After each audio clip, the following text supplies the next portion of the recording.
Nuria Benítez presenta Diversión con Impuestos.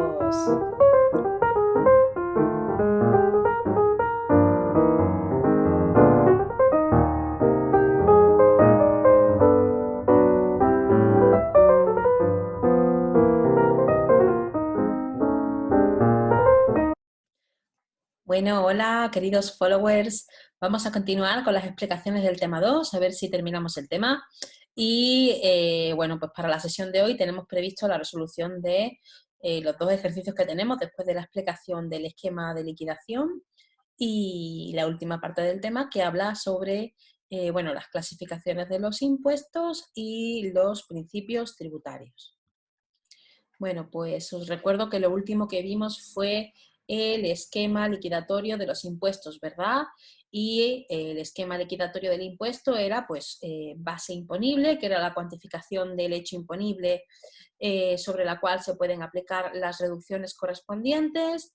Eso nos daba la base liquidable, por el tipo de gravamen o por una escala de gravamen nos da la cuota íntegra, menos deducciones en cuota, eso nos dará la cuota líquida, menos retenciones, pagos fraccionados, ingresos a cuenta, la cuota diferencial, y a eso habría que sumar los posibles recargos, multas, sanciones con respecto al propio impuesto, y eso da la deuda tributaria, que si es positiva será ingresar y si sale negativa será a devolver, ¿verdad?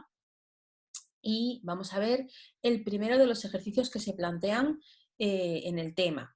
Dice, la señora X, con 2 hijos a su cargo, trabaja en una empresa de informática, por lo que obtiene un salario anual de 24.000 euros.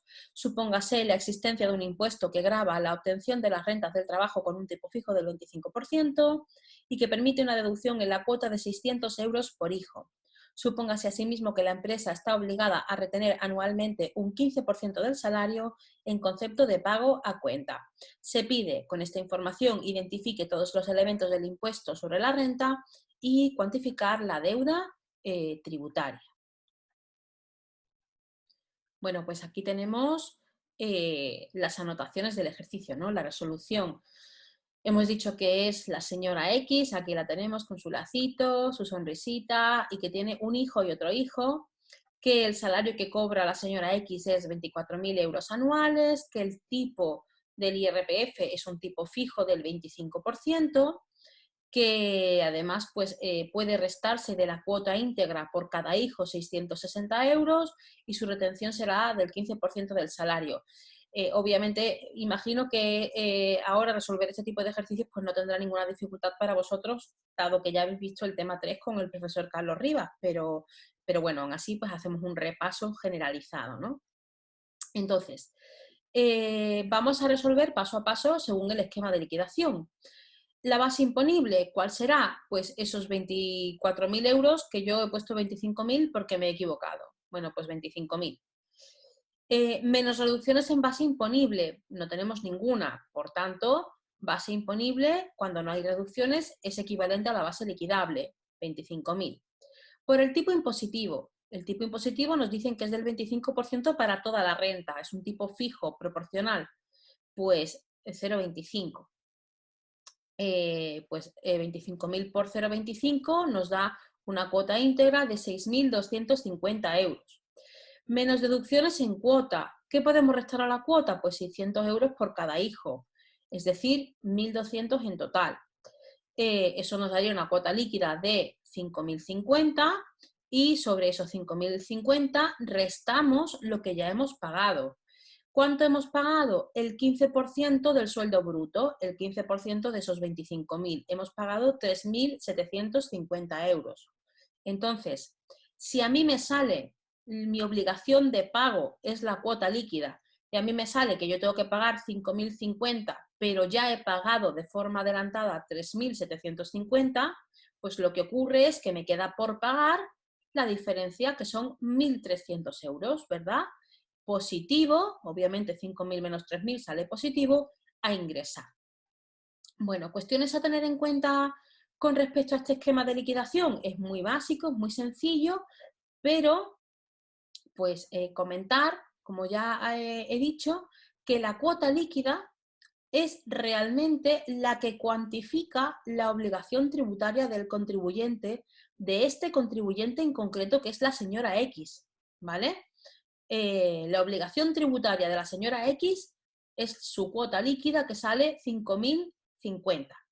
¿Y por qué es de esta señora X en concreto? Pues porque está teniendo en cuenta su cuota íntegra y además le está restando esos 1.200 euros porque tiene 2 niños. Si tuviera 3, sería otra persona diferente con otro resultado diferente. Ahora bien, para el tramo de renta donde se sitúa la señora X, que es 25.000 euros, ese resultado, esa cuota íntegra, es de 6.250 euros. Entonces podríamos decir que para todos los contribuyentes que ganen 25.000 euros, en principio su obligación tributaria es pues, de 6.250 euros sin tener en cuenta las circunstancias personales y familiares de los contribuyentes. ¿Vale? Entonces, ¿que queremos cuantificar la obligación tributaria, la obligación de pago de un tramo de renta sin especificar los individuos de esa renta? Pues entonces, para rentas de 25.000 se pagan 6.250. Ahora, para determinar las obligaciones tributarias de cada uno de los sujetos, para eso está la cuota líquida, ¿vale? Que es la que nos dice la obligación tributaria de cada individuo. Después de la cuota líquida es cuando se empiezan a aplicar las retenciones, ¿verdad? Entonces, hasta la cuota líquida, como mínimo, por las restas que yo le haga, que será la reducción en la base imponible, la reducción en la cuota íntegra, esas dos son las que hay, pues como mínimo, a mí en cuota líquida me podría salir 0. Igual que como mínimo a mí en cuota íntegra me podría salir 0 o como mínimo en base liquidable 0. Es decir, que yo no puedo obtener resultados negativos en estas variables de aquí, ni en base liquidable, ni en cuota íntegra, ni en cuota líquida, porque como mínimo yo aportaré al Estado 0, ¿vale? Entonces es a partir del cálculo de la cuota líquida cuando a mí me puede salir negativo. Y únicamente me puede salir negativo porque yo haya pagado, en forma de retención, pago fraccionado o ingreso a cuenta, más de lo que a mí me corresponde pagar. Si en lugar de 3.750 hubiéramos pagado 6.000 euros, pues entonces la diferencia, que serían 950, sería negativa y a devolver por parte de Hacienda. Posesión de espadas y otras armas blancas similares. Pues ello solo estaba permitido a los miembros de la nobleza. A efectos de este impuesto, las armas se valoraban del siguiente modo: las katanas a 10.000 piezas de plata, los wakizazis, una palabra que siempre me cuesta trabajo decir, a 5.000, los tantos a 1.000. Dice, se sabe que las dos primeras espadas de un samurái, la primera katana y el primer wakizashi, no pagaban impuestos. Una vez calculado el valor de las armas, el impuesto era del 20%. Los samuráis heridos en acción, los mayores de 70 años o los pacientes del emperador hasta 4º grado podrían restar 10.000 piezas de plata de su deuda con el monarca. 10.000 por cada una de esas 3 circunstancias. Por cada día de retraso en el pago del impuesto se debe satisfacer una multa de 10.000 y por vivir en la capital Kioto existe un recargo del 2%. Se pide determinar el hecho imponible, el sujeto pasivo, la base imponible, la base liquidable, el tipo de gravamen, la cuota y la deuda tributaria del impuesto, es decir, todo el esquema de liquidación. Para el caso del samurái Takeo Matsushima, quien en el periodo citado poseía pues, 20 katanas, 20 wakizashis y 30 tantos. Además, perdió la movilidad del miembro izquierdo en la guerra y tenía 72 años. Vivía en Kioto y se retrasó 5 días en el impuesto. Es decir, que el señor estaba completito, ¿verdad? Aquí lo tenemos, ¿verdad?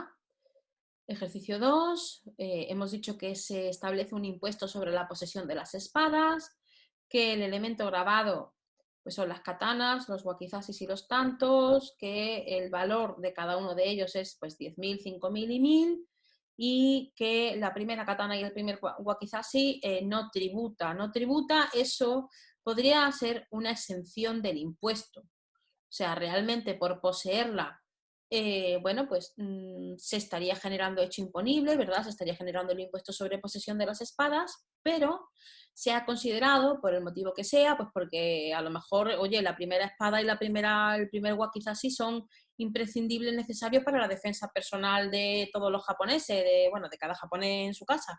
Entonces, pues se decide que la primera de cada especie se queda exenta, luego ya si tú quieres tener más porque eres coleccionista, pues tú mismo, ¿no? ¿Qué más? El tipo impositivo es del 20%, se establecen deducciones y en el enunciado no dice exactamente que la deducción es en cuota, pero dice se deducirá de la deuda. Es decir, no se resta de la base imponible, se resta una vez calculada la deuda. Eso implicaría una deducción sobre la cuota íntegra, ¿vale?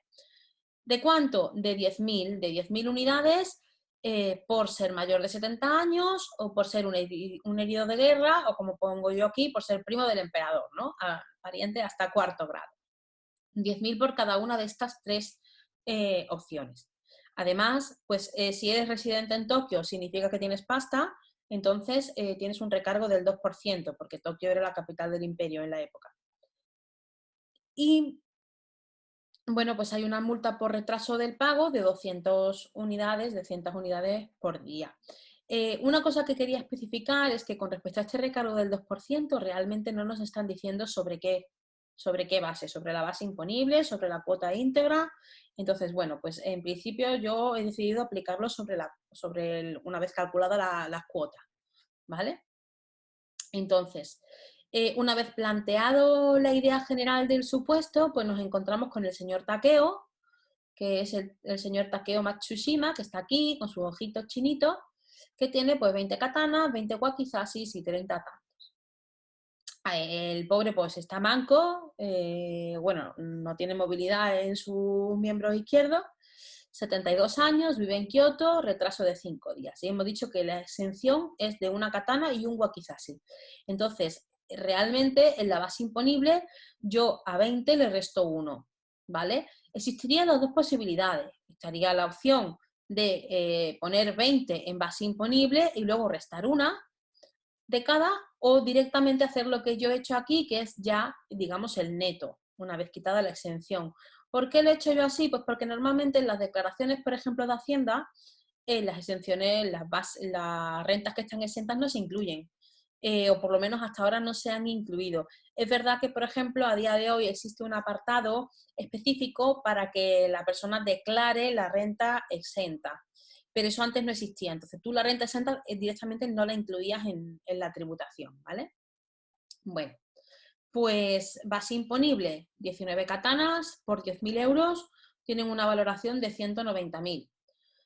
19 wakizasis por 5.000 euros, 95.000. 30 tantos por 1.000, 30.000. Si sumamos todas, pues la valoración global de lo que posee este señor en espadas sería 315.000 euros, como se llame.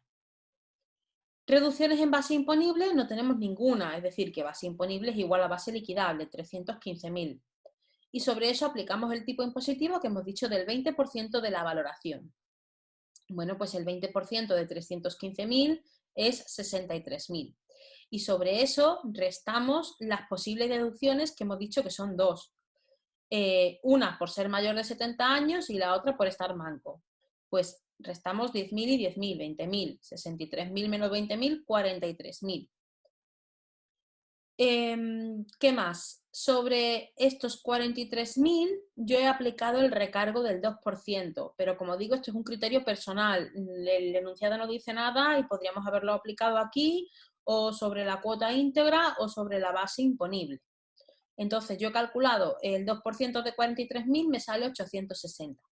Y luego tenemos una multa de 200 euros por día, que como pasa sin pagar 5 días, pues son 1.000 euros. Pues 43.000 más 860 del recargo más los 1.000 euros, pues sale una deuda tributaria de 44.860. Positiva y a ingresar. Pues el siguiente epígrafe se denomina clasificación de los impuestos. ¿Cuáles son las diferentes categorías en las cuales podemos clasificar los impuestos, ¿no? Bueno, si miramos el sistema fiscal español en general, pues los impuestos se pueden clasificar en diferentes categorías según el tipo de renta que esté grabando y según el territorio. Entonces, distinguimos dentro del sistema fiscal español entre los impuestos de la hacienda estatal y autonómica y los impuestos de la hacienda local. Realmente podríamos distinguir incluso en tres: estatal, autonómica y local. ¿Por qué se pone lo de las haciendas estatal y autonómica en la misma clasificación? Pues porque muchas veces, bueno, pues los impuestos estatales están cedidos a las comunidades autónomas total o parcialmente. Eso significa, por ejemplo, que del IRPF, de todo lo que se recaude, la mitad va para el Estado y la otra mitad se lo lleva la comunidad autónoma correspondiente. Entonces, pues, por eso se ha decidido poner en la misma categoría, ¿no? ¿Qué más? Bueno, pues dentro de los impuestos de la hacienda estatal y autonómica se distingue entre la imposición directa y la imposición indirecta. Bueno, pues ahora después veremos qué es eso de la imposición directa y la imposición indirecta. Directamente lo voy a explicar ya. Vamos a ver. Impuestos directos frente a los impuestos indirectos. Bueno, hay un doble criterio para poder distinguir si el impuesto es directo o es indirecto. Un primer criterio es el de la forma de pago y un segundo criterio es el de la traslación, ¿vale?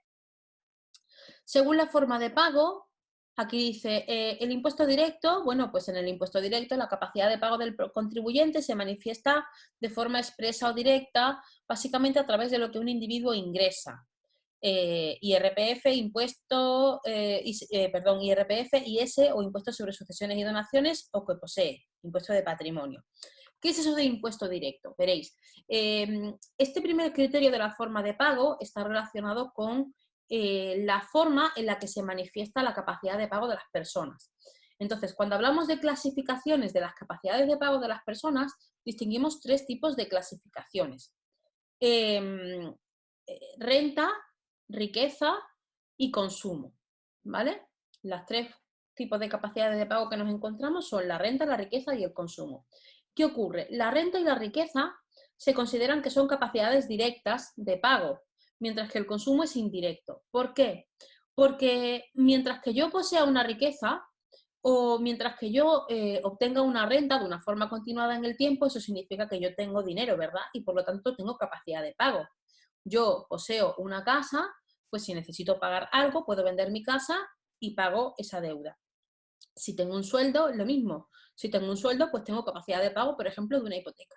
Eso es directo, es inmediato. La manifestación indirecta es la del consumo. ¿Por qué? Porque se presupone que si yo estoy comprando tengo capacidad de pago, pero eso es una falacia, eso es una mentira. A lo mejor yo voy a comprarme un teléfono móvil y resulta que la que lo paga es mi madre. Mi madre me ha dado el dinero a mí, me ha hecho una transferencia de renta y yo estoy pagando ese teléfono. Entonces, por eso se considera que el consumo es una manifestación indirecta de la capacidad de pago, que es lo que estamos diciendo aquí.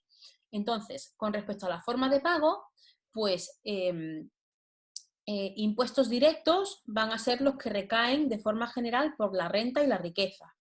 ¿Cuáles son los que recaen sobre la renta? Pues IRPF e impuestos de sociedades, y otros que recaen sobre la riqueza, como por ejemplo el impuesto sobre sucesiones y donaciones o el impuesto sobre patrimonio, que es este IP. De forma indirecta, pues hemos dicho que son manifestaciones indirectas de la capacidad de pago, que es el consumo, y entonces aquí vamos a incluir a todos los impuestos sobre el consumo: IVA, impuestos especiales sobre el consumo, como hidrocarburos, tabaco, etcétera. Y también se va a incluir un impuesto que recae sobre la riqueza, pero realmente recae sobre la compraventa de riqueza, que es el impuesto sobre transmisiones patrimoniales onerosas.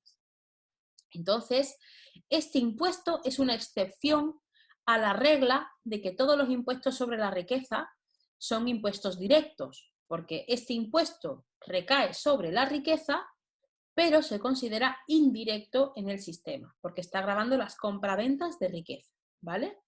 Entonces, como digo, esto es una excepción a la normalidad.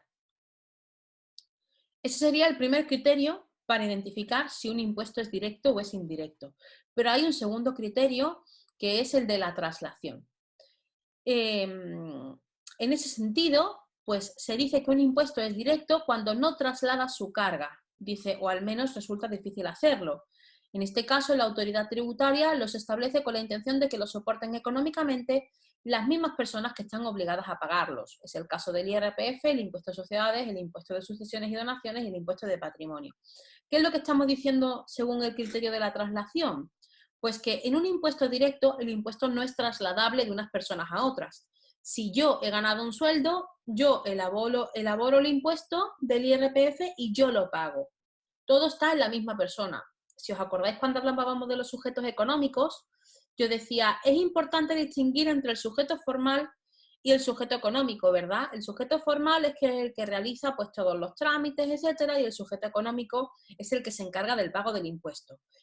Cuando un impuesto es directo, según el criterio de traslación, eso significa que el sujeto económico y el sujeto formal son la misma persona, ¿vale? Entonces, en el IRPF, en el impuesto de sociedades, en el impuesto de sucesiones y donaciones, en el impuesto de patrimonio, en general, en los impuestos sobre la renta y la riqueza, sucede que el sujeto económico formal y el sujeto pasivo, perdón, formal y el económico son la misma persona porque no hay traslación, ¿vale? ¿Qué ocurre en los impuestos indirectos? Que sí que se produce una traslación del impuesto desde unos sujetos a los otros. Ya lo veremos cuando veamos el tema de IVA, pero en el IVA lo que ocurre es que el sujeto pasivo formal es el empresario. El que se encarga de recaudar el IVA son los empresarios, ¿vale? Os recuerdo que los empresarios recaudan el IVA que nos cobran a nosotros y se lo ingresan a Hacienda, empresarios, autónomos, etc. Entonces, ellos son los sujetos formales. ¿Pero quiénes pagan el impuesto? El consumidor final, a quien se lo cobran, ¿verdad? Por lo tanto, existe una dualidad, sujeto pasivo formal empresario, sujeto pasivo económico consumidor final. Entonces, como veis, existe esa traslación del impuesto de unos sujetos a los otros. En teoría, el impuesto debería soportarlo el empresario, porque el impuesto se llama IVA, impuesto sobre el valor añadido. ¿Quién genera valor añadido? El que produce, el empresario. Por eso el empresario es el sujeto pasivo formal. Lo que ocurre es que el impuesto está diseñado para que sea repercutido a la persona a quien se le vende ese, digamos, valor añadido. Por lo tanto, de facto, el que lo paga es el que lo compra, el consumidor final. ¿Vale? Entonces, pues aquí lo tenemos, ¿no? Trasladan o repercuten su carga, pues por ejemplo el IVA, los impuestos especiales o incluso los posibles aranceles a la importación, etc. Entonces, vuelvo al esquema anterior, pues sistema fiscal español, impuestos sobre la hacienda estatal y autonómica, imposición directa o imposición indirecta. Dentro de la imposición directa, ¿qué nos encontramos? Pues nos encontramos primero con los impuestos sobre la renta y luego con los impuestos sobre la riqueza. El primero ya lo conocéis, ¿verdad? El IRPF es el impuesto sobre la renta de las personas físicas. Es un impuesto personal que grava la renta de las personas físicas. Ya veremos qué es esto de personal. Después tenemos este IRNR, sería el impuesto sobre la renta de los no residentes. Es un impuesto que grava la renta de los no residentes, personas físicas o jurídicas, da igual. Bueno, pues ya hemos visto, o habéis visto, que existe un criterio, que es el criterio de residencia en territorio español, ¿verdad? Y que en teoría es pasar al menos la mitad del año en España, esos 183 días. Entonces, para las personas que no pasen más de 183 días al año, tienen que tributar en España por obligación real, es decir, solamente por las rentas que se han generado en territorio español. Y en ese caso, pues tienen que pagar por el impuesto sobre la renta de los no residentes. ¿Qué más tenemos? El tercer impuesto sobre la renta sería el impuesto sobre sociedades, solo que en este caso grava la renta fiscal de las personas jurídicas. En segundo lugar, impuestos sobre la riqueza, que sean, bueno, pues nacionales, ¿no? O autonómicos. Pues tenemos este IP, que es el impuesto sobre el patrimonio, grava la renta, dice, tomando como base el patrimonio de las personas físicas. Lo veremos mejor en el tema de los impuestos sobre la riqueza, pero básicamente el impuesto sobre el patrimonio lo que hace es gravar la posesión del patrimonio de las personas físicas. Luego tenemos el impuesto sobre sucesiones y donaciones, ISD. Pues este impuesto grava la adquisición de bienes y derechos a título lucrativo. Lucrativo significa gratuito, ¿vale? Cuando veamos los impuestos sobre la riqueza, veremos que dentro de lo que es la transmisión de riqueza, pues habría que distinguir entre las transmisiones gratuitas, que van por el impuesto de sucesiones y donaciones, y las transmisiones de riqueza que se derivan de la compraventa, que tributan por este impuesto sobre transmisiones patrimoniales onerosas, ¿vale? No incido más sobre el tema aquí porque lo veremos luego en los impuestos sobre la riqueza. Y luego es verdad que dentro de los impuestos sobre sucesiones y donaciones, pues distingue la parte que se recibe por herencia, que sería por mortis causa, y la parte que se recibe por donación, que sería la parte inter vivos, ¿vale? Pero como digo, el impuesto sobre sucesiones y donaciones grava la transmisión de riqueza a título gratuito, lucrativo. ¿Qué más? Dentro de la imposición indirecta, pues el más conocido, el IVA, ¿verdad? Impuesto sobre el valor añadido, que gravaría el consumo de los bienes y servicios. Realmente grava la generación de valor añadido y pues esta generación de valor añadido se pone de manifiesto a través del consumo de los bienes y servicios. Y luego tenemos un impuesto aquí que es un pack de 3, ¿vale?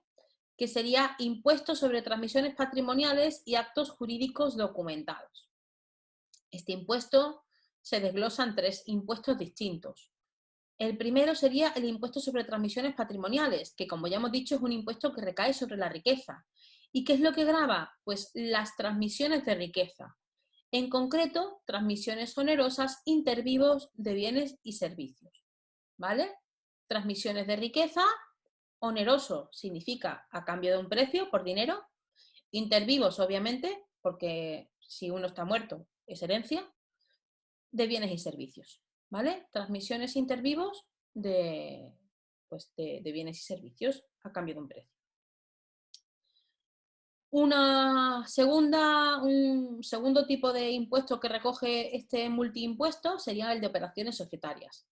Este impuesto lo que grava son cuestiones concretas de las sociedades. No grava la renta de las sociedades en sí, sino que lo que grava es pues, la constitución, el aumento, la disminución, fusión, escisión, disoluciones de sociedades, es decir, grava todo lo que esté relacionado con las creaciones y las disoluciones de empresas, ¿vale? Y luego, por último, tenemos el impuesto sobre actos jurídicos documentados. Este es un impuesto conocido, además por el tema, no sé si habéis escuchado la polémica que hubo con todo lo de las hipotecas y la resolución del Tribunal Supremo, pues hacía referencia a este impuesto. Este impuesto lo que grava es la formalización de ciertos tipos de actos que normalmente son de 3 tipos: notariales, administrativos y mercantiles. Entonces, ¿qué es lo que ocurre? Cuando se emite un documento público, un documento oficial, ya sea de carácter notarial, mercantil o administrativo, pues por la realización de ese documento hay que pagar un impuesto que es este, el de acto jurídico documentado. ¿Cuál fue la polémica que se produjo? Pues estaba relacionado con las hipotecas, no sé si os acordáis. La cuestión era que cuando alguien quiere formalizar una hipoteca, esa hipoteca, para poder el banco reclamarla en caso de impago, tiene que estar formalizada en un documento público y en un registro. Y eso implica pagar impuestos de actos jurídicos documentados. Tenéis que pensar que siempre el que paga es el que realiza el hecho imponible, ¿verdad? Entonces, hasta la fecha, quien lo estaba pagando era la persona solicitante de la hipoteca.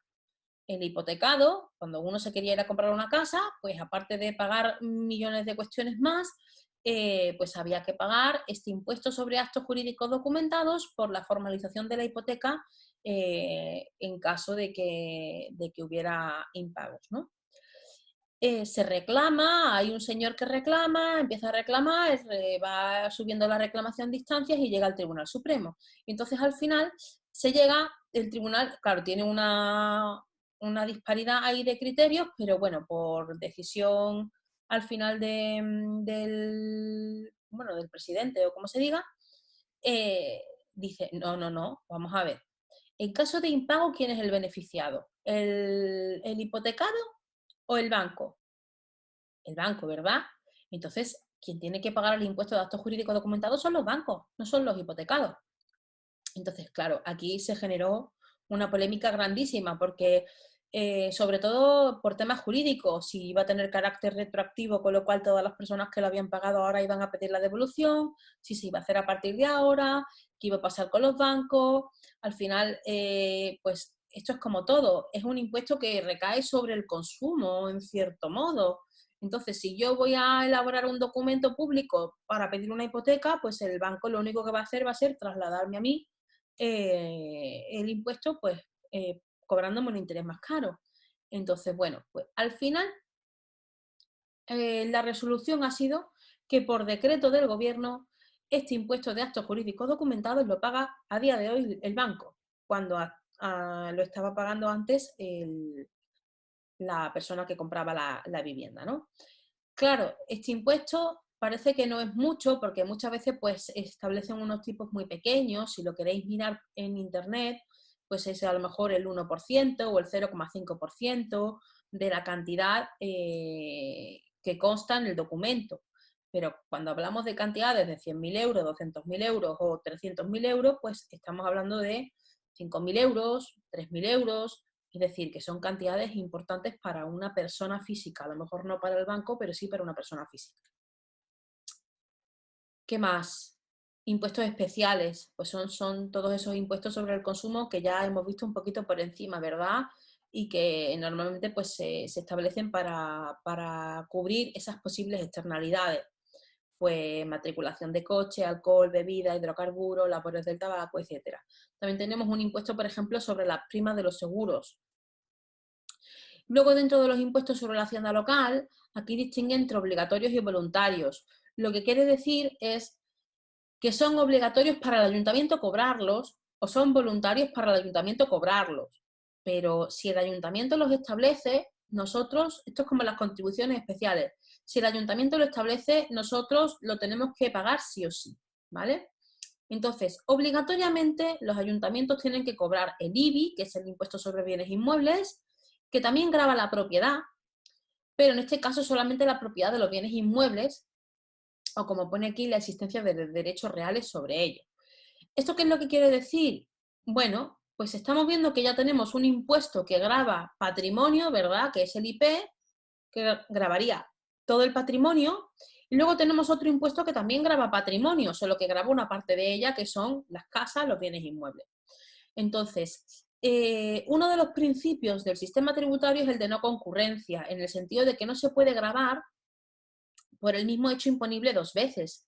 Una persona que tuviera que pagar los dos impuestos a la vez estaría haciendo una doble tributación. Para evitar eso, lo que se hace es que para aquellas personas que tengan que pagar el impuesto de patrimonio, que ya os digo que el impuesto de patrimonio tiene una exención que creo que es de 700.000 euros, pues para aquellos que tengan un patrimonio de más de 700.000 euros, lo que se le permite es restar la cuota que hayan pagado del IBI de la cuota del impuesto de patrimonio, ¿vale?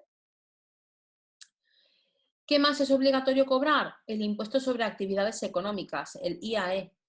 Grava el ejercicio de ciertas actividades empresariales, profesionales y artísticas. Básicamente, pues es el impuesto que se cobraría cuando vamos a darnos de alta como empresarios o profesionales, ¿vale? Lo que ocurre es que normalmente suele estar exento para los autónomos y los profesionales suele estar exento, solamente suele gravar determinadas capacidades de pago más altas. Y luego tenemos, por ejemplo, el impuesto sobre vehículos de tracción mecánica. Esto es lo que normalmente se conoce como el sello del coche, ¿vale? Grava la titularidad de los vehículos de tracción mecánica, la titularidad de los coches. Cuando compramos un coche, pues tenemos que pagar el impuesto sobre vehículo de tracción mecánica. De forma voluntaria se pueden cobrar dos impuestos. Uno es el ICIO, que es el impuesto sobre construcciones, instalaciones y obras, que grava pues, la realización de obras dentro del término municipal. Se entiende que son obras dentro de nuestra propiedad. Si yo tengo un terreno y voy a construirme una casa, pues tengo que pagar el ICIO. Si tengo una casa y voy a hacer una reforma contundente, pues entonces tendré que pagar el ICIO. Hay una serie de criterios que nos dicen, según el tamaño de la obra, si hay que pagar o no, ¿vale? Y este último de aquí es la famosa plusvalía. Impuesto sobre el incremento del valor de los terrenos de naturaleza urbana. Pone aquí que grava la transmisión de suelo urbano. Realmente lo que grava es el incremento de valor que tiene un bien inmueble que no solamente es el suelo más la construcción. Lo que grava es el incremento de valor que tiene una construcción o un suelo a lo largo del tiempo. Pues si habláis con vuestros padres, seguro que compraron la casa, si es que si vivís en una casa comprada, pues a lo mejor la casa se compró en los años 80 por, yo qué sé, 3 millones de pesetas y a día de hoy esa casa vale pues 50 millones de pesetas o 300.000 euros. Pero claro, como la vivienda no se ha vendido, ese incremento de valor no se ha puesto de manifiesto. ¿Cuándo se pone de manifiesto? Pues únicamente cuando se vende, ¿verdad? Entonces, normalmente en la venta del inmueble es cuando hay que pagar este impuesto sobre el incremento del valor de los terrenos de naturaleza urbana, que es la famosa plusvalía. Aparte, esto es una cosa aparte de la posible ganancia patrimonial que exista por la diferencia entre el precio de venta y el precio de compra.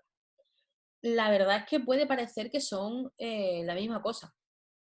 De hecho, es muy complicado verle la diferencia, ¿vale? Porque dentro de la diferencia de venta, precio de venta menos precio de compra, ya va incluido ahí el incremento del valor.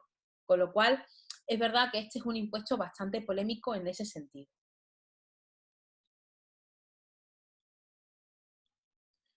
Bueno, más clasificaciones. Pues en función del sujeto pasivo, se pueden distinguir entre impuestos personales o reales.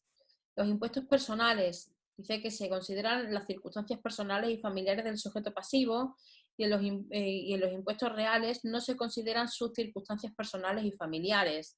Es decir, en un impuesto personal, el impuesto pues aplica deducciones de forma que permita al impuesto adaptarse al sujeto, mientras que en los reales no. Normalmente, pues, ¿cuáles son los impuestos personales? Pues los de la renta y los de la riqueza.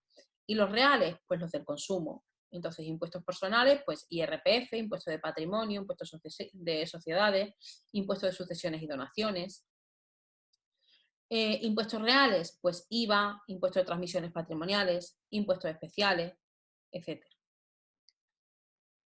Base imponible. En función de la base imponible, distinguimos tres tipos de impuestos de los que ya hemos hablado, ¿verdad? Según la capacidad de pago, distinguimos entre los impuestos que recaen sobre la renta generada, sobre la riqueza o sobre el consumo. Sobre la renta, pues IRPF y sociedades. Sobre la riqueza, podríamos distinguir los que gravan la tenencia o la propiedad de riqueza y los que graban la transmisión. Los que graban la tenencia de riqueza, pues impuestos sobre el patrimonio, el IBI también estaría aquí, ¿verdad? Los que graban la transmisión, pues tenemos el impuesto sobre transmisiones patrimoniales onerosas, que es por compra-venta, y el impuesto de sucesiones y donaciones, que es pues, por transmisión gratuita. Impuesto sobre el consumo, bueno, pues tenemos aquellos que recaen de forma general sobre el consumo, que gravarían el consumo de todo tipo de bienes y servicios, y pues ya veremos en el tema del consumo que pues, se clasifican también en monofásicos, que grabarían una única fase del proceso productivo, y plurifásicos que graban varias y que pues el más conocido es el IVA. Y luego después pues tenemos los impuestos especiales que gravarían simplemente el consumo de determinados bienes y servicios. Pues el impuesto sobre el alcohol solamente grava el consumo de alcohol, el impuesto sobre hidrocarburos solamente grava los hidrocarburos, etc. De los impuestos directos e indirectos ya hemos hablado. Y luego tenemos la clasificación de los impuestos según el tipo impositivo. Según el tipo impositivo, distinguimos entre los tipos unitarios y los tipos ad valorem. Los tipos unitarios son aquellos que se ven sobre todo en los impuestos especiales. Un impuesto unitario lo que hace es establecer, en lugar de porcentajes, unidades concretas del impuesto. Pues, por ejemplo, una botella de agua tiene que pagar 10 céntimos de impuesto, ¿vale? Entonces, se llama unitario porque va en función de las unidades. Por ejemplo, me he ido a la agencia tributaria y dentro de la agencia tributaria he pinchado en normativa y criterios interpretativos, normativa tributaria y aduanera, y dentro de ahí he buscado los impuestos especiales. Y ahora mismo estoy en el impuesto sobre las labores del tabaco, es decir, el impuesto sobre el tabaco. Bueno, pues el impuesto sobre el tabaco es muy gracioso porque pues, distingue entre distintas categorías de tabaco que nunca se me habían ocurrido, ¿no? Como por ejemplo pues, la picadura de liar, bueno, cigarrillos, cigarritos, picadura de ligar, demás tabacos para fumar. Y bueno, pues habla de la base imponible, los sujetos de no sujeción, las definiciones de cada una de las categorías y aquí habla de los distintos tipos impositivos. Aquí tenemos una parte que es proporcional, que es ad valorem. Por ejemplo, aquí, cigarros y cigarritos, excepto en los casos, bla, bla, bla, los cigarros y los cigarritos estarán grabados al tipo del 15,8% de su valor, ¿vale? Por lo tanto, pues esto es un tipo proporcional. Pero luego, si hablamos, por ejemplo, de los cigarrillos, tiene dos partes. Los cigarrillos estarán grabados simultáneamente a los siguientes tipos impositivos.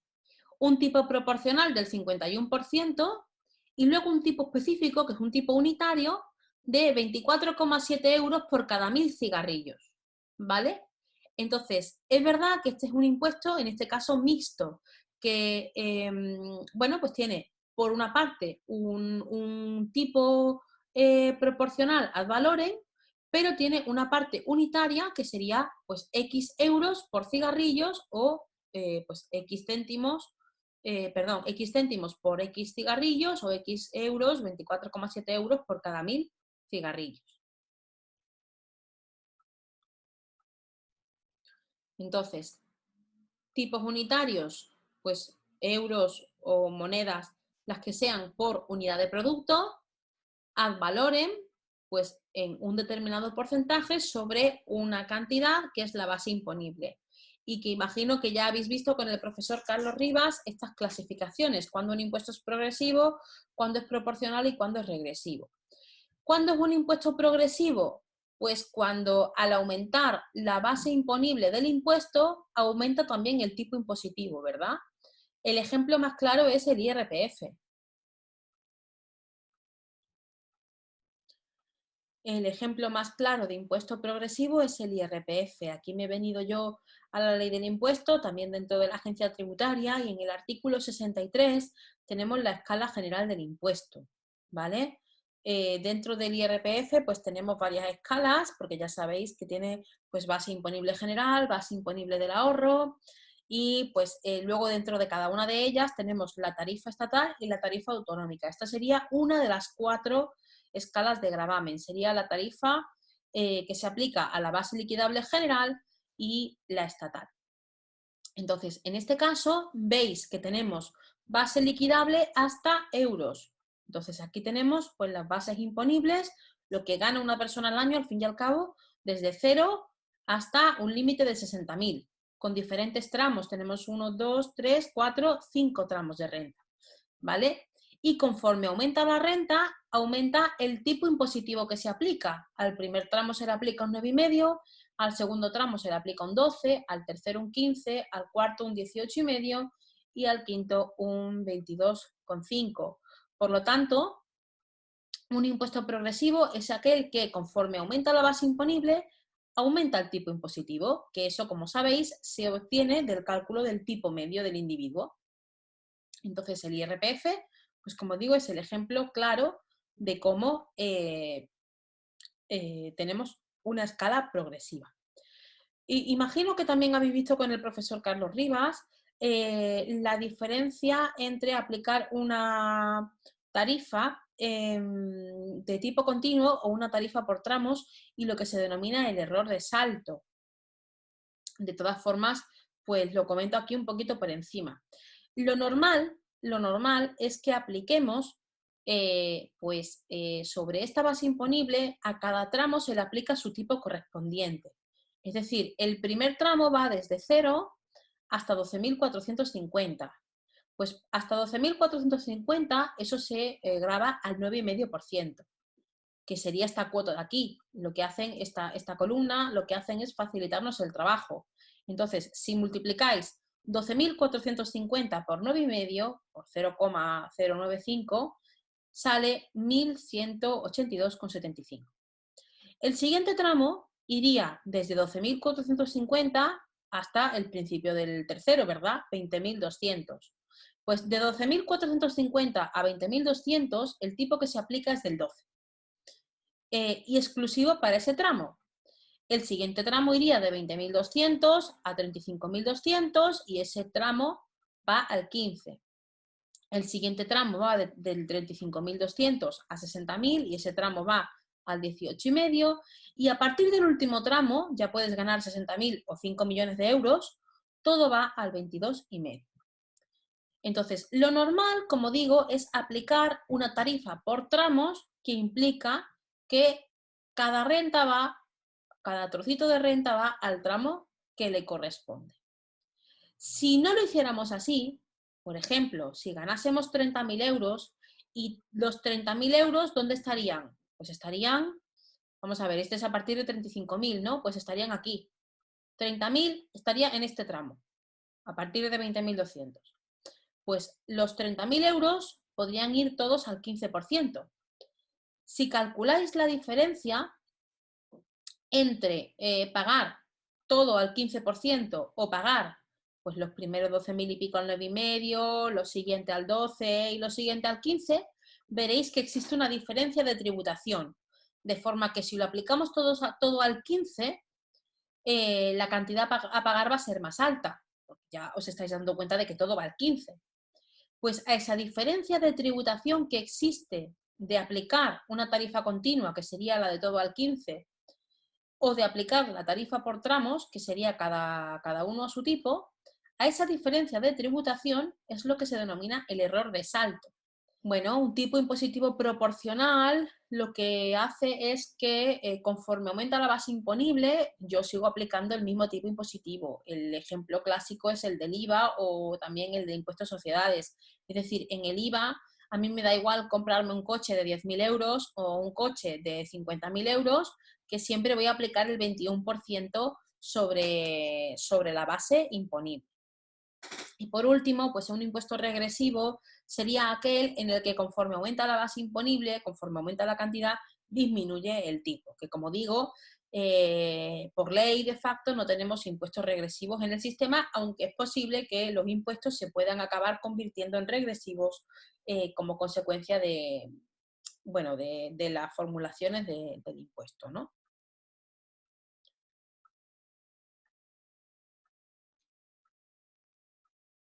Por último, ¿cómo deberían diseñarse los impuestos? Bueno, aquí vamos a hablar de, de los denominados principios de la imposición o qué características son deseables en un sistema tributario. Y se han enumerado en estas de aquí: suficiencia, eficiencia, sencillez administrativa, flexibilidad, responsabilidad política y equidad o justicia. Vamos a ver cada uno de forma un poquito más completa, pero aquí ya tenemos una primera definición de lo que significa, ¿no? Suficiencia, pues que la recaudación permita hacer frente a los gastos públicos, eso es bastante obvio, ¿no? Que sean suficientes. Eficiencia, que no se distorsione la actividad económica. Sencillez administrativas, pues que impliquen bajos costes de administración y de cumplimiento. La flexibilidad, que habla de que los impuestos sean flexibles, que sepan adaptarse a las circunstancias macroeconómicas. El principio de responsabilidad política, que está relacionado con la transparencia fiscal. Y por último, la equidad y la justicia, que se ve desde dos vertientes diferentes. El de equidad horizontal, que sería el que trata a todos los individuos que se consideran iguales, y el de la equidad vertical, que trata a los individuos que se consideran que son distintos. ¿Por qué son importantes estos principios de la imposición? Pues porque son los principios que rigen el sistema del sector público y más concreto, pues el sistema fiscal. Entonces aquí, en este momento, a partir, bueno, en esta parte de la asignatura nos ponemos en la tesitura o en el punto de vista de pues un ministro de Economía y Hacienda que tiene que establecer un sistema tributario y que tiene que ver pues cuáles son las características que son deseables en ese sistema tributario, ¿no? Y pues que, como digo, se resumen en estos principios de aquí. Bueno, pues el primero de los principios que tenemos es el de la suficiencia. Como vemos, la suficiencia lo que implica es pues, tener un sistema fiscal, como pone aquí, que esté estructurado de forma que los ingresos tributarios permitan la cobertura duradera de los gastos. Es decir, al final todo es un balance, una contabilidad, una cuenta de pérdidas y ganancias. Pues los ingresos tienen que cubrir los gastos, porque si no tenemos un problema muy gordo. Y de hecho, tenemos un problema gordo, ¿no? Cuando se habla de la suficiencia, pues hay que distinguir entre la suficiencia estática y la suficiencia dinámica. Como pone aquí, pues la suficiencia estática implicaría la suficiencia en el momento, para cubrir gastos en un determinado momento puntual del tiempo, ¿no? Pues tener impuestos con capacidad recaudatoria en un determinado momento del tiempo que permita cubrir puntualmente el gasto público. La suficiencia dinámica, por el contrario, implica el largo plazo. Entonces, implicaría tener capacidad recaudatoria duradera a lo largo del tiempo para cubrir la evolución del gasto público. Entonces, ¿cómo conseguimos la suficiencia? Pues la suficiencia, tanto la estática como la dinámica, la conseguimos con lo que pone aquí arriba en verde, ¿no? Con impuestos con alto potencial recaudatorio. ¿Cómo se establecen impuestos de alto potencial recaudatorio? Pues serán impuestos que tengan bases imponibles amplias, tramos muy amplios, como la renta o el consumo. Pues si miráis el IRPF, se grava desde la renta cero hasta no hay límite, hasta lo máximo que se pueda ganar, y en el consumo igual, ¿no? Entonces tenemos bases muy amplias en esos tipos de impuestos. La suficiencia dinámica implicaría tener un sistema de impuestos, como digo, con esa base amplia, con unos tipos impositivos apropiados que nos permiten pues, que se mantenga un determinado nivel de recaudación más o menos estable a lo largo del tiempo. Es verdad que la suficiencia estática, pues a lo mejor implica tomar decisiones en determinados momentos concretos del tiempo, como por ejemplo ahora. Es decir, si ahora mismo pues estamos haciendo un gasto extraordinario de dinero, pues mediante pago de prestaciones, ayudas para los ERTES, material sanitario, lo que sea, etcétera, etcétera, pues a lo mejor habría que incrementar la capacidad recaudatoria de determinados impuestos, subiendo tipos impositivos para poder financiar esas cuestiones, ¿no? Esa es una, como digo, esa es una alternativa. No digo que sea ni buena ni mala, simplemente lo que decimos es que está esa opción de intentar ser suficiente desde el punto de vista estático en un determinado momento del tiempo, ¿vale? En segundo lugar, tenemos el principio de eficacia. El principio de eficacia se encuentra, de hecho, contrapuesto al de equidad, ¿vale? Son opuestos. ¿Qué es lo que queremos conseguir con la eficacia? Pues que los impuestos sean neutrales o no distorsionadores. Vamos a ver, esto parte en principio de las ideas originales capitalistas, en las cuales pues, se decía en las teorías, la primera teoría del estado del bienestar, lo que dice es que el mercado en teoría por sí mismo, mediante la asignación de la ley de la oferta y la demanda, produce asignaciones eficientes, ¿vale? Partimos siempre de la eficiencia original del mercado. Y luego después es cuando nos damos cuenta de que ese mercado realmente no es eficiente, que tenemos los fallos del mercado que hay que corregir, ¿vale? Entonces, la segunda teoría del estado del bienestar lo que dice es, bueno, pues vamos a corregir esos fallos del mercado mediante la creación de impuestos neutrales. Neutrales, en la neutralidad lo que implica es que el impuesto no altere las decisiones de los agentes económicos. Pero claro, eso es muy complicado, porque en el momento en el que establecemos impuestos sobre renta, riqueza o consumo, estamos alterando las decisiones de los agentes económicos. Por ejemplo, esto que está aquí en rojo, aquí abajo, ¿vale? Dice, supongamos que en respuesta, vamos a suponer que se establece, en primer lugar, vamos a suponer que se establece un impuesto, por ejemplo, sobre los billetes de avión, ¿vale? Entonces, cuando a mí me establecen un impuesto sobre los billetes de avión y no sobre otro medio de transporte, pues entonces, como yo no soy tonto, voy a plantearme cuáles son mis posibilidades. Y voy a decir, vamos a ver, puedo coger el avión, pero también podría irme en tren, puedo irme en coche, yo qué sé, barco o lo que sea, globo aerostático, ¿no? Si, por ejemplo, quiero volar de Málaga a Madrid y resulta que volar es más barato que el precio del AVE, pero ahora a mí me establecen un impuesto. Entonces digo, oye, pues lo mismo no me interesa tanto volar a Madrid en avión, porque al final todas las horas de aeropuerto, etcétera, mejor me voy en el AVE. Entonces, supongamos que establecemos un impuesto sobre los billetes de avión, ¿vale? Y en respuesta al aumento de ese impuesto sobre los billetes, el señor X deja de volar totalmente, porque decide utilizar un medio de transporte alternativo. Dice, ¿podríamos decir que el impuesto no le ha afectado? Vamos a ver. Obviamente no ha pagado el impuesto, porque se ha ido en AVE, pero no podemos decir que el impuesto no le haya afectado. Claro que le ha afectado, porque él ha tenido que cambiar su medio de transporte para elegir otro alternativo, ¿verdad? Como pone aquí, su patrón de consumo se ha alterado como consecuencia del aumento impositivo.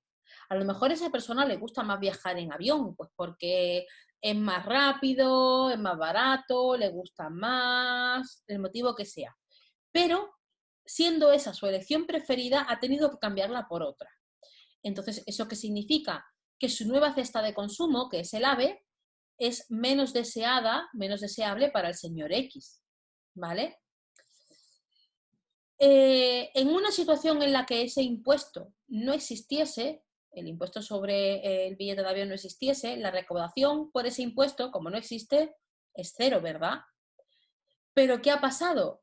Que se ha establecido el impuesto, la persona ha desviado su cesta de consumo, no se va en avión, se va en AVE, con lo que el impuesto sigue siendo cero, lo recaudado sigue siendo cero, ¿vale? Pues a esto que estamos viendo es lo que se llama, es la definición del llamado exceso de gravamen. ¿Qué es el exceso de gravamen? Pues es una pérdida de bienestar que se ha generado sobre el individuo que supera la recaudación obtenida por el impuesto. ¿Por qué? Pues porque en este caso la recaudación ha sido cero, pero el individuo está menos contento que antes, porque antes la recaudación también era cero, pero él se podía ir en avión o se iba en avión, que era lo que él quería. Ahora la recaudación sigue siendo cero, pero él se va en AVE, que está más descontento. ¿Vale? Como pone aquí en la práctica, todos los impuestos son distorsionadores y producen un exceso de gravamen. ¿Por qué? Porque todos los impuestos recaen sobre las capacidades de pago de los individuos, sobre la renta, la riqueza o el consumo. Bueno, pues en la medida, este exceso de gravamen se produce en la medida en la que se condicionan pues, los llamados precios relativos a los que se enfrentan los productores y los consumidores. Esto es una cuestión que se explicaba normalmente, se explica en el último tema, en el tema 8, que como, bueno, pues ya hemos visto que no nos va a dar tiempo a ver, pero básicamente este exceso de gravamen está relacionado con hacer una comparativa de los precios que se producen entre los productores y los consumidores. El caso más clásico es el IVA. El IVA, que luego veremos en los temas de consumo, es de los más neutrales que hay. El IVA es un impuesto que produce divergencias entre el precio que recibe el productor y el que paga el consumidor. Porque si yo me voy a comprar, por ejemplo, yo qué sé, una tele que vale 100 euros, pues sobre esos 100 euros hay que pagar el IVA, que es el del 21%. ¿El consumidor cuánto paga? 121. Pero realmente el productor ¿cuánto recibe? Solo 100, ¿verdad? Porque los 21 euros esos de diferencia se lo lleva Hacienda. Entonces se produce una divergencia entre la cantidad que paga el consumidor y la cantidad que recibe el productor. Y eso es la cuantificación de esa pérdida también de bienestar o ese exceso de gravamen. Bueno, el caso que hemos puesto de los billetes de avión es extremo, pero la idea básica está ahí, ¿no? Que es pues que los impuestos distorsionan en la medida en la que modifican las decisiones de los agentes económicos con respecto a la situación previa sin impuesto, ¿no? Que esa pérdida de bienestar pues supone un cambio de comportamiento y que ese cambio de comportamiento pues se llama exceso de gravamen y que ese exceso de gravamen es una pérdida absoluta, es una pérdida global, ¿vale? que no beneficia a nadie, porque ni siquiera hace referencia a cantidad recaudada. Lo que estamos diciendo es que la pérdida supera, es el exceso a la cantidad recaudada. Bueno, pues desde el punto de vista de la eficiencia, un impuesto será más eficiente cuanto menos exceso de gravamen provoque o genere, ¿no? Entonces, como pone aquí, desde el punto de vista de la eficiencia, sería preferible que cada individuo tenga que pagar 1.000 euros independientemente de su consumo, renta o riqueza, a imponer, por ejemplo, un impuesto sobre el consumo de gasolina que le termine obligando a pagar esos mismos 1.000 euros. O sea, lo que estamos diciendo es, desde el punto de vista de la eficiencia, si tenemos que decir usted paga 1.000 euros porque sí, y usted paga 1.000 euros por comprar gasolina, es preferible pagar los 1.000 euros porque sí que pagar los 1.000 euros por la gasolina. Porque en el momento en el que vinculamos el pago del impuesto a consumo, en este caso, ya estoy alterando decisiones. ¿Qué es lo que ocurre? Pues que al final únicamente los impuestos eficientes son aquellos que se llaman impuestos de suma fija o de tanto alzado. ¿Vale? Repito, por si alguien nos ha enterado bien, como en clase, los impuestos más neutrales o más eficientes que nos podemos encontrar son los llamados impuestos de suma fija o de tanto alzado. Son impuestos que no están relacionados con las capacidades de pago de los individuos, sino que se establecen por otros criterios alternativos, como por ejemplo, pues simplemente por estar vivo, por medir tanto, por pesar tanto, por ser hombre o mujer, por ser rubio o moreno. Es decir, son impuestos que no están relacionados con la capacidad de pago.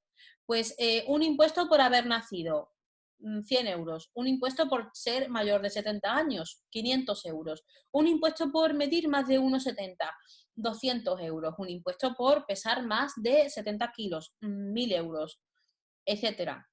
Como veis, eso de equitativo tiene muy poco, porque uno no elige medir más de 1,90 o haber nacido, o ser rubio, o ser moreno, o ser viejo. Entonces, en esas circunstancias el impuesto es muy eficiente, porque a mí no me va a alterar mis decisiones. Yo sé que mido 1,70 o 1,65 y que el impuesto lo tengo que pagar sí o sí. No me modifica absolutamente ninguna de mis otras decisiones económicas. ¿Vale? Un caso en particular de esos impuestos de suma fija o de tanto alzado son los llamados impuestos de capitación. Esos impuestos de capitación lo que denomina es a un impuesto que sería igual para todo el mundo. Todo el mundo va a pagar 600 euros. Punto. ¿Por qué? Porque sí. ¿Vale? Entonces, los impuestos de suma fija o de tanto alzado y dentro de estos los impuestos de capitación son los más neutrales que nos vamos a encontrar en un sistema, pero absolutamente inequitativos, no tienen nada que ver con la equidad, porque no están vinculados a la capacidad de pago de los individuos. ¿Vale? Bueno, el siguiente principio sería el de sencillez administrativa y aquí tenemos que hablar de varias características. Por un lado, de la congruencia y sistematización, por otro lado, de la continuidad y por último, pues de intentar minimizar los costes administrativos. En primer lugar, pues con respecto a la congruencia y la sistematización, lo que estamos diciendo es que el sistema impositivo en general no debe ofrecer ni contradicciones, ni huecos, ni analogías, ni ambigüedades legales, ni nada de eso, ¿no? ¿Por qué? Pues porque entonces el sistema pierde su eficacia. Por ejemplo, si estuviésemos estableciendo un impuesto sobre la riqueza, imaginad que dentro de los impuestos sobre la riqueza, pues tuviésemos solamente el impuesto sobre sucesiones y donaciones, pero no existiese el impuesto sobre transmisiones patrimoniales onerosas. Entonces, en ese caso, ¿qué es lo que ocurriría? Pues lo que ocurriría es que mi padre, sabiendo que algún día se tiene que morir y que yo tengo que heredar sus bienes y que por eso se va a pagar un impuesto, sin embargo, si me lo vende no se paga nada, lo que se va a incentivar sería a que me vendiera por una cantidad irrisoria o la que fuese sus bienes para no tener que pagar el impuesto. Eso es un vacío, es un hueco legal. Entonces, como veis, todas las parcelas, todas las posibles opciones deben estar grabadas pues, para que no existan contradicciones ni huecos en el sistema, ¿no? Con respecto a la continuidad, pues se habla de que exista una vigencia continuada en el sistema y que las reformas del sistema tributario que se produzcan sean generales y de forma sistemática. De nada sirve que ahora establezcamos un impuesto sobre los grandes patrimonios, luego lo quitemos, luego lo pongamos, luego lo quitemos, porque lo que estamos haciendo a lo mejor es volver locos al personal. Entonces, la idea es, vamos a tener un sistema donde vamos a tener X impuestos todos y obviamente vamos a hacer revisiones cada X tiempo, pero dentro de una tendencia lógica. En tercer lugar, pues esta sencillez administrativa hace referencia a minimizar los costes que nos supone el sistema tributario. Costes que son de diferentes categorías. Aquí se habla en primer lugar de costes directos que pues son los gastos de la administración tributaria para recaudar los impuestos, es decir, son los costes del sistema. Inspectores de Hacienda, personal, el programa de renta web, etcétera. Es decir, todos los costes directos, los de verdad, los del sistema tributario. Pero luego tenemos unos costes que son indirectos y que normalmente los soportan los contribuyentes. Estamos hablando de costes que van más allá del pago de la cuota tributaria. Es decir, no estamos hablando del pago del impuesto, estamos hablando de otro tipo de costes. Costes que pueden ser de carácter monetario o de carácter no monetario. Por ejemplo, coste monetario de asesoramiento, de pérdida de tiempo, etcétera. Es decir, si yo no sé hacer la declaración de la renta, tendré que pagar un asesor fiscal. Eso es un coste monetario indirecto. O, por otra parte, si yo sé hacer la declaración de la renta, no pago al asesor fiscal, pero tengo que dedicar tiempo a hacer la declaración de la renta, a leerme la ley, a estudiarla, a ver cómo se aplica, pedir certificados, etcétera, etcétera, ¿no? Entonces, ahí estaría, pues, una parte de los costes. Pero luego también tenemos los costes no monetarios, que hace referencia a ese coste psicológico de preocuparnos por el pago del impuesto. Ay, ¿y cuánto me saldrá? ¿Y me saldrá pagar? ¿Me saldrá devolver? ¿Tendré algún problema? ¿Y si este año resulta que no puedo poner no sé qué por no sé cuánto? ¿Me subirán los impuestos? Etcétera, etcétera. Bueno, ¿qué más? También tenemos el principio de flexibilidad, que dice que implica que los sistemas impositivos se deben adaptar a las variaciones coyunturales del ciclo económico, con el fin de que el sector público pues, pueda llevar a cabo su función estabilizadora, no solo a través del gasto público, sino también a través del sistema tributario. Es decir, que el sistema tributario debe ser flexible y que se pueda adaptar a la economía, que recaude en función de la situación económica. Si en situaciones de depresión podemos recaudar menos, se debe recaudar menos, y en sistemas en momentos de crecimiento económico, pues hay que recaudar por encima para luego tener, para cuando vengan las vacas flacas, ¿no? En ese sentido, tendríamos que hablar de una flexibilidad doble, una flexibilidad pasiva y una flexibilidad activa. Primero se habla de la flexibilidad pasiva. ¿Qué es esto de la flexibilidad pasiva? Sería una flexibilidad que existe de forma inherente en el sistema y que se obtiene a través de los denominados estabilizadores automáticos. ¿Qué son los estabilizadores automáticos? Pues son esos impuestos que se adaptan de forma natural, por su propia naturaleza, por su propia característica, a las fluctuaciones o a las variaciones de los ciclos económicos. Entonces, el ejemplo clásico de un estabilizador automático es el IRPF, porque el IRPF, cuando estamos en periodo de crecimiento económico, como es un impuesto progresivo, lo que hace es que recauda por encima de la renta, recauda más que proporcionalmente. Sin embargo, en periodos de recesión, hace lo contrario, recauda menos que proporcionalmente. Esto, combinado con un buen sistema de transferencias y de ayudas sociales, lo que se hace es que en periodo de crecimiento económico se detrae renta de la economía y en periodo de recesión, que estamos abajo, se inyecta esa cantidad de dinero que hemos recaudado de más en crecimiento en forma de ayudas sociales. Y lo que permite es, si el ciclo va así muy vaguado, ¿no? Permite una cierta estabilización de la renta.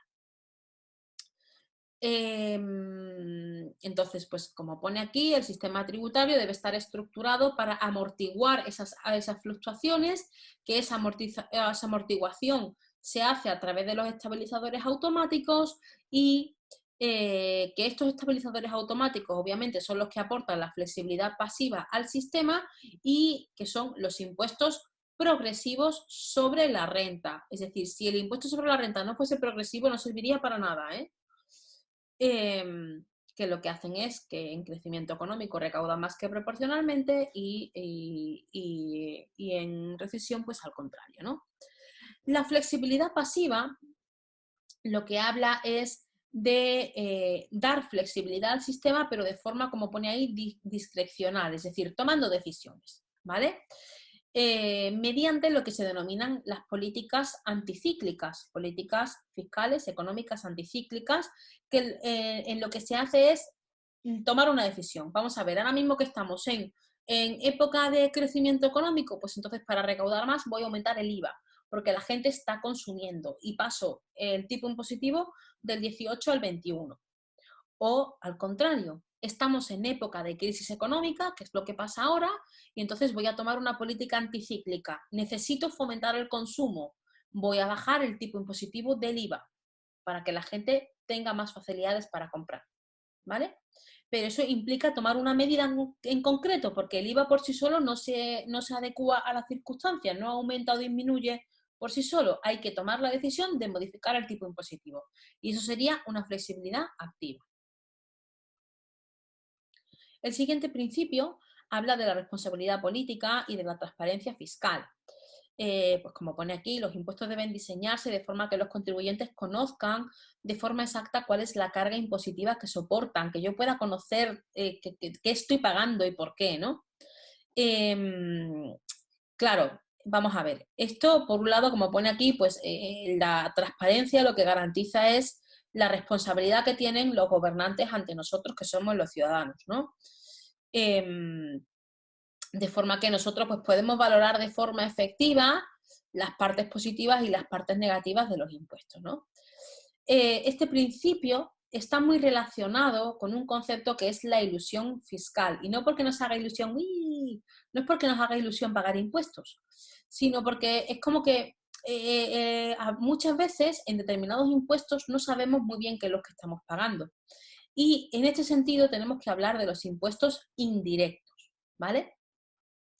Los impuestos indirectos crean mucha ilusión fiscal, porque al ir el impuesto vinculado en el precio, podríamos llegar a una situación en la que yo no sepa lo que estoy pagando.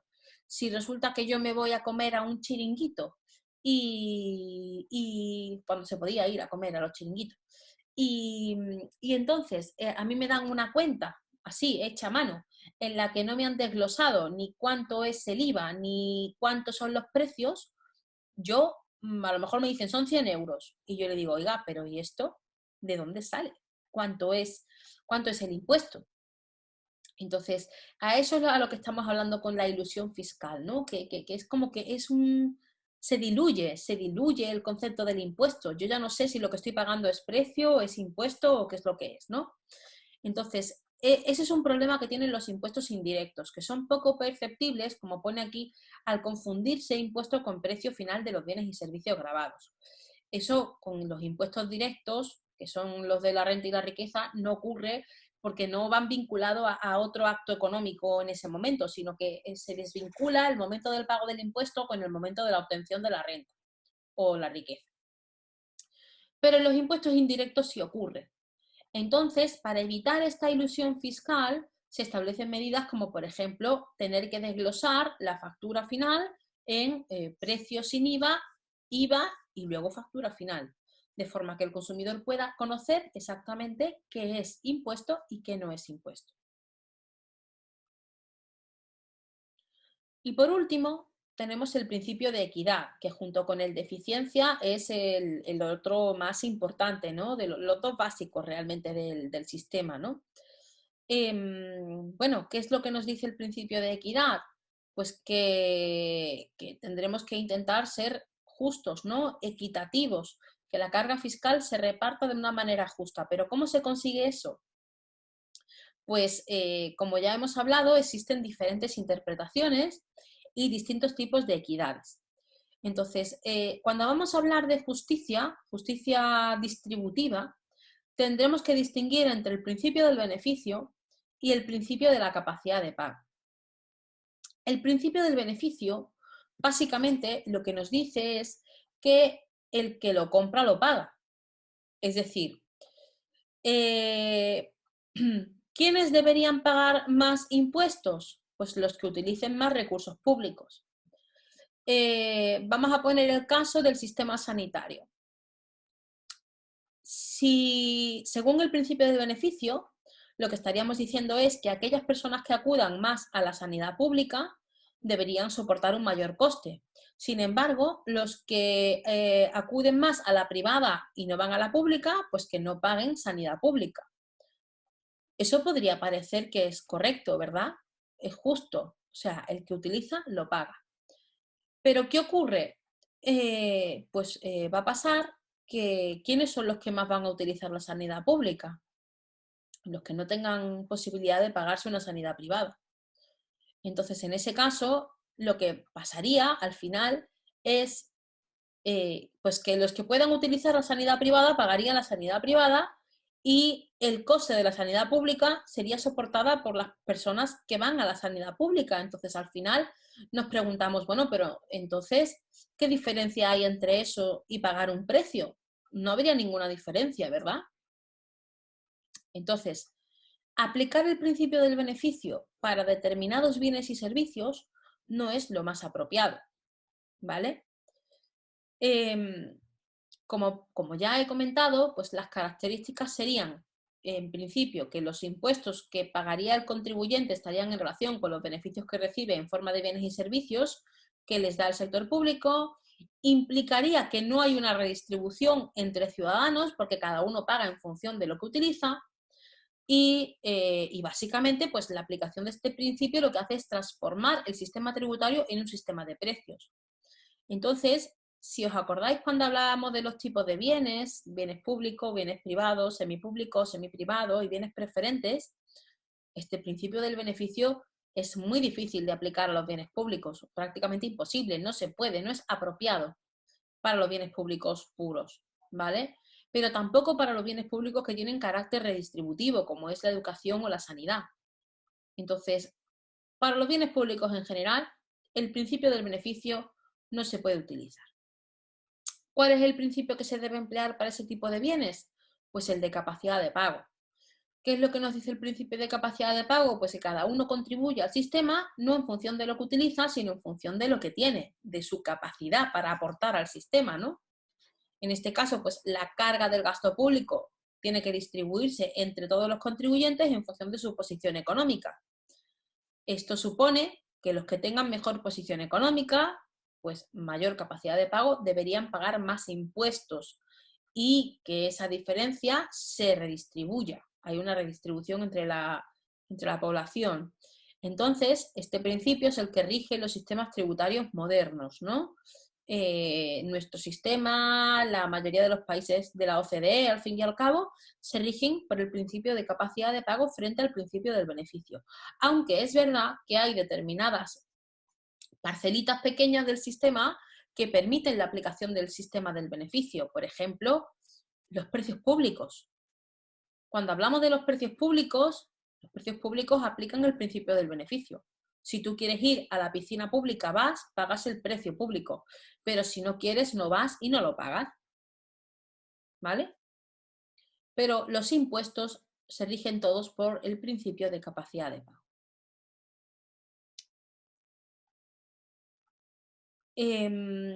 Luego también habría que distinguir entre la equidad vertical y la equidad horizontal. La equidad horizontal lo que dice es que individuos que estén en las mismas posiciones económicas y con las mismas circunstancias personales y familiares que paguen lo mismo, que aporten lo mismo al sistema. Si tenemos una mujer que tiene 2 niños y gana 20.000 euros y luego tenemos un hombre que gana 20.000 euros y tiene 2 niños y ambos son viudos, pues entonces los dos deben aportar lo mismo al sistema tributario, deben pagar la misma cantidad de impuestos porque tienen las mismas rentas y las mismas circunstancias personales y familiares. Cosa distinta sería que uno fuese soltero sin hijos y ella fuese pues viuda y con 2 niños. Entonces la situación sería distinta porque ella tiene mayor carga familiar y por tanto menor capacidad de pago. Eso lo trataría la equidad vertical. La equidad vertical trata aquellas situaciones en las que los individuos tienen distintas posiciones, distintas capacidades de pago. Y entonces, aquí es cuando entra el dilema. Porque, claro, la equidad vertical lo que nos dice es individuos que sean distintos deben tributar de forma distinta, sin especificar el cómo. Es decir, a mí no me dicen si el que gana el doble tiene que pagar el doble de impuestos, o más del doble, o menos del doble que el que gana la mitad. ¿Vale? Eso es un juicio moral que entra dentro de los criterios que tenga cada sociedad y cada individuo. Entonces, lo que sí que se dice dentro de la equidad vertical es que sería ideal intentar reducir las desigualdades de la economía y que eso implica aplicar impuestos progresivos, ¿vale? Pero no habla de qué nivel de progresividad, no dice cómo. Bueno, la práctica, como pone aquí, pues en nuestros días se considera que un impuesto es justo si cumple pues, los principios de generalidad, es decir, que lo pague todo el mundo sin discriminación, de igualdad, de proporcionalidad, es decir, que el impuesto sea proporcional a las circunstancias de cada uno de los individuos y el principio de redistribución, ¿no? Por último, ¿puede esperarse que todos los principios se cumplan a la vez? Bueno, pues lo normal es que no. Es decir, no es que se cumpla uno o no se cumpla otro, sino que siempre vamos a oscilar en un rango, ¿vale? Porque muchos de ellos, pues como digo, son contrapuestos. Ya hemos hablado del principio de eficiencia y el de equidad. Son contrapuestos. Entonces, al final tengo principios que me favorecen la eficiencia y principios que me favorecen la equidad. Y vamos oscilando con unos y con otros. Lo mismo podríamos decirlo, pues, por ejemplo, del principio de sencillez y el principio de equidad. Son contrapuestos. Cuanto más sencillo sea un impuesto, implicará que menos se adecúa a las circunstancias personales y familiares de los individuos, porque el impuesto es muy básico. Y eso hace pues, que el impuesto sea menos equitativo. Entonces, ¿qué es lo ideal?